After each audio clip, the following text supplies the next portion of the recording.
Why, hello there. So, first of all, I cannot believe there were over 8,000 of you guys. That is absolutely insane. Thank you so much. I never thought I would have such an amazing community liking what I'm so passionate about, and I can't say thank you enough. Thank you. You are absolutely amazing, and I can't wait to see what the future holds for this community. I asked you guys if you would like me to do a Q&A for 8K, and you guys voted yes by a landslide, so here we go. I gathered all of these questions from YouTube, Instagram, and Twitter. We're going to start with Twitter. How did you get into D&D? Well, I'm very new. I got into D&D about a year and a half ago, 2 years ago, because my sister plays and my friend group started playing. I had already started watching Critical Role, and I decided to check out my local game shop's Adventures League to kind of learn the ropes. So it was just kind of the people around me started playing, I started consuming D&D media, then I decided I wanted to try it myself. What's your favorite race in D&D and why? Oh, that's a hard one. I kind of typically bounce between 2 or 3 races. I play a lot of elves, I play a lot of tieflings, and I guess I've played Aasimar a couple times. Mostly elves and tieflings. I just like lore that you can do with them, and I also just enjoy drawing elves and tieflings, so when I pick a race, that's typically what I go for. I don't really have a least favorite race. I guess ones that I haven't played before, I've never played a bugbear or a half-orc or an Arakakra. I kind of just stick to my own little corner. I've played a lot of humans too, now that I think about it. Have you played other tabletop RPGs like Pathfinder, Starfinder, or Shadowrun? I've actually started learning Starfinder. My normal D&D group started a Starfinder game, just kind of on the side to have fun with. And the system's interesting. I'm playing a Sylph Solarian in that game. And, it's fun, just, good lord, I hate the character sheets with a passion. They are just a dyslexic person's worst nightmare. Too much text, really close together, and all the same color. At least on Roll20. Who is your favorite character you've ever played with in D&D? Oh, I don't know. I play with some pretty interesting people. In terms of character creation, I think out of the ones you guys have heard me talk about, Aldrich is one of my favorite ones I've played with, just because he was such a fascinating character. There was so much I wasn't able to include in that story, but he was just... His character and mine had an interesting dynamic, because I was playing this naive little sorcerer, and he was playing this kind of creepy, but very, outwardly kind cleric, and they had an interesting friendship developing, and especially now knowing the secrets of Aldrich since he's not being played anymore, looking back on it, it's probably, I like the dynamic even more because it's got a bit more of a layer of sinisterness to it. Maybe one day I'll tell you guys about what became of Aldrich. Maybe. One day. We'll see. What's your favorite class in D&D? It's a toss-up between 3 of them. Honestly, I can't, pick between these 3. It's either a wizard, a druid, or a rogue. Favorite subclasses are School of Divination, the druids either Circle of Spores or Dreams, and a rogue assassin. Those are my 3 favorite classes and subclasses. Alright, I've seen this one a lot. Will you ever do commissions? I do commissioned work. I don't have it all over my Twitter because right now I have closed my commissions down until April, because ever since this YouTube thing started kind of gaining traction, my commissions have been flooding in and I'm trying to keep up with them. So I do take commissioned work. If you ever are interested in prices, just DM me. Just know that I'm not taking any more until April, but I will give my pricing sheet to anybody who wants it. What's your funniest / worst natural 1 moment and your epic or best natural 20 moment? Well, I think you guys already heard my worst natural 1 moment, which was getting crushed to death by a statue. I haven't had too many moments after that were absolutely terrible. My favorite nat 20 moment, I haven't had too many epic ones, but I have had a couple that were just so thematically perfect for the character I was playing, if that makes sense. This goes back to that really naive sweet sorcerer I was playing. She was in the party, she was just dubbed the sweet summer child because she was so naive to the world and all she wanted to do was make friends. So my first natural 20 of that entire campaign was to throw a pillow that I had cast light on across the room so that the other people in the party could see the enemies that were coming up the stairs. The room was about 35 feet across, and there was just something so fitting about this sweet, sweet little elven girl rolling a natural 20 to throw a pillow. So I think that's probably my favorite natural 20 moment I've had. How long have you been drawing and what motivates you to continue? I have been drawing since I was 12 years old, and I'm almost 23, so almost 11 years. At least that's when I started seriously drawing on a tablet. Drawing realistically since I could hold a crayon, but getting serious and learning digitally about 10 years. And drawing has always been therapy for me. It's always been an escape from like whatever's going on in my life or in my head. Being able to sit down and just work on a piece and just get lost in the aspect of creation was very therapeutic, especially when I was still a teenager. So I guess that's my continued motivation, is that it's therapy for me, and it's something I'm so passionate about now, and it's something that's so ingrained in who I am that it comes so naturally to me now that it just feels weird to not draw every day. Alright, we're moving over to Instagram. What's been the best drawing you've ever done? Up to date, I think it's the one I'm gonna flash it up on the screen. I think it's this one here, this illustration I did of my druid in my Tomb of Annihilations game. You guys have seen her before. This was before I had changed her design up a bit, but this was how Arrow originally looked in my Tomb of Annihilations game. I was originally just aiming to do a depiction of a druid spell, because I like to draw spells, and it turned into a much bigger piece where I did a lot of practice with bushes and trees and general foliage and background, which I generally kind of stay away from because I'm not good at it.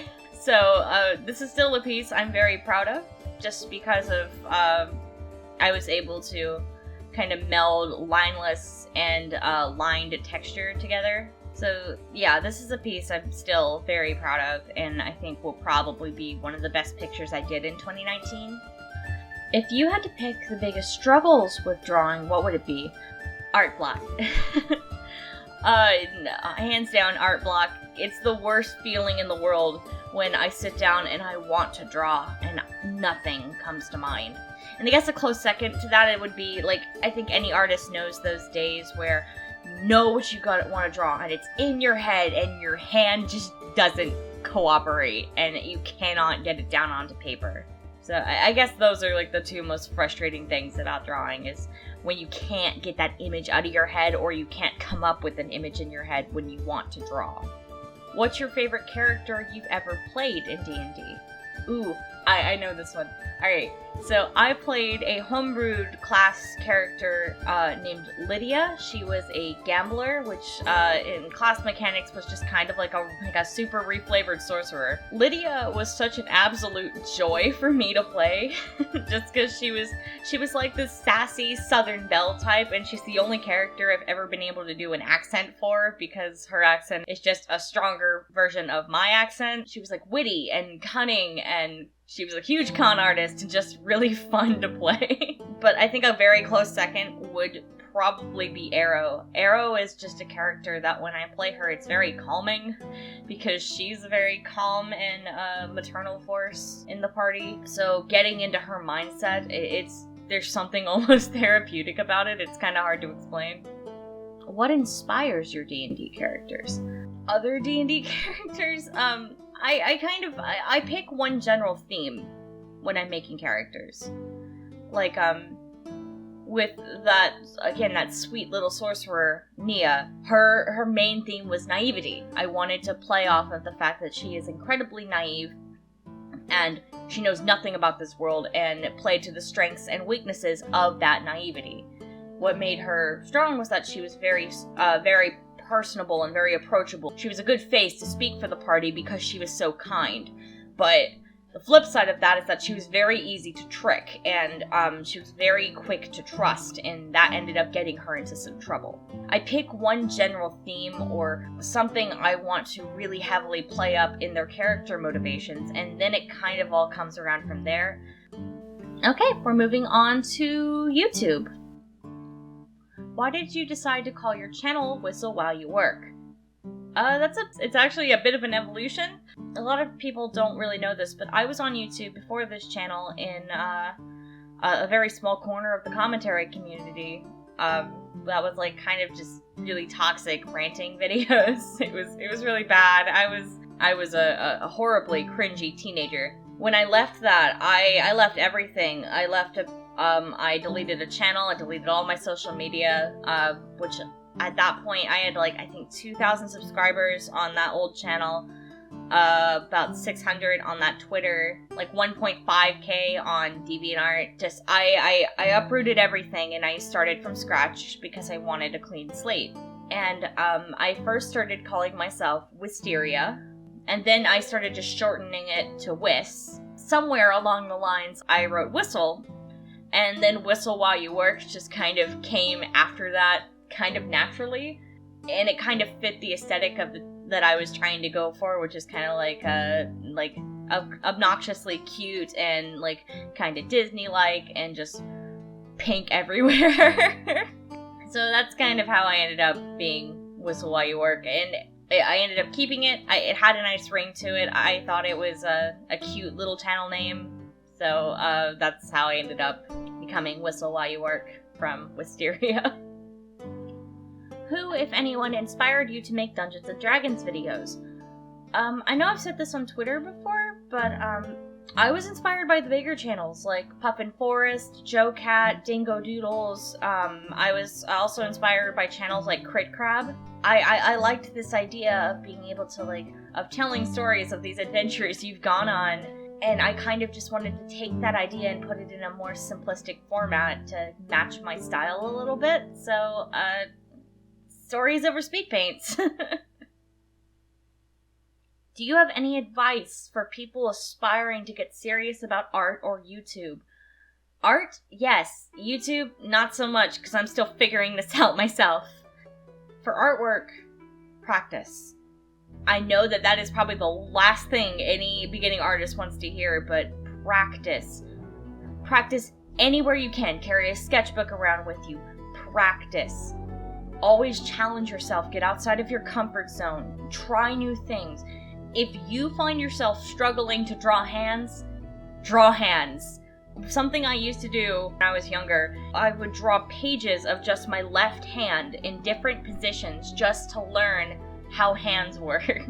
Practice. And do not be afraid to look up references. I don't care what any artist tells you. An artist that does not look up references is crippling themselves. If you are somebody who can draw everything from your head, that's awesome, but not everybody can do that, and there is no shame in looking at references because that's how you're going to learn. What's your favorite character to play personality-wise? I think my favorite characters I typically bounce between are the super motherly types or just the party troll. I lean more towards one than the other. I play a lot of characters that end up kind of being a glue for the party. I like playing characters that are very understanding and sweet, and I like playing maternal figures. I like playing characters that end up kind of mother-henning the party and taking care of them. That's kind of how my playstyle has evolved, I guess. What is your favorite D&D creature? Ooh, okay, that is a toss-up. Besides the obvious dragons are pretty fucking cool.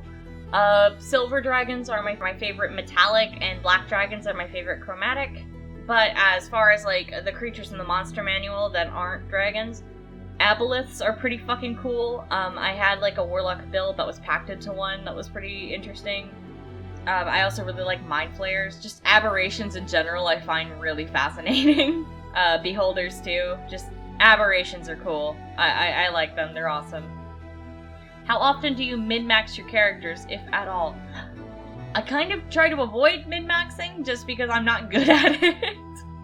I'm really not. I'm not good at building character sheets in terms of making my build powerful. I don't really do that. I'll get advice from some players, like more experienced players, on what they think I should do if I'm like going between two decisions. But I typically don't min-max that much. What drives your passion for gaming? I was first introduced to gaming by my older brother. I have a massive family. I'm the second youngest of 5 kids, and my brother used to babysit me and my younger sister. We used to watch my brother play video games all the time. Video games we should not have been watching, mind you. I remember, I have very vivid memories of watching my brother playing games like Ninja Gaiden when my parents were out.